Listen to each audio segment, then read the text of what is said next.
come abbiamo sentito va avanti la campagna di vaccinazione contro il Covid. Dopo i dubbi iniziali, ora l'adesione volontaria da parte del personale sanitario è molto alta, nessuna reazione importante registrata. Siamo andati a vedere come funziona nell'azienda ospedaliera di Padova con Alessia Piovesani. Abbiamo un'adesione che supera addirittura il 90% e quindi sono state superate tutte le perplessità, le titubanze del mese scorso. Ora si corre. La campagna vaccinale nell'azienda ospedaliera di Padova procede spedita.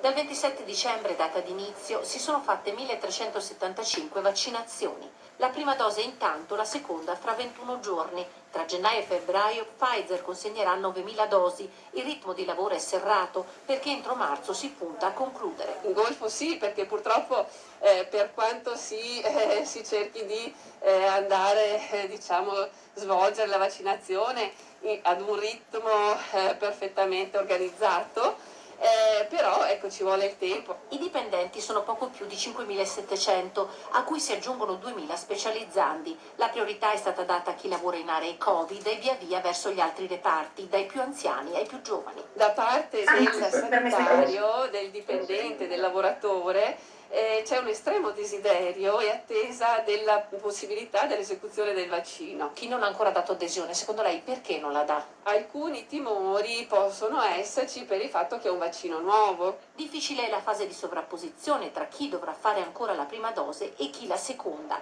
Il personale vaccinatore è lo stesso. Noi siamo abituati a fare vaccinazioni di altro tipo, eccetera, da sempre, per cui sappiamo come deve essere gestita una campagna vaccinale. Comunque diamo priorità a questo servizio rispetto a tutto il resto.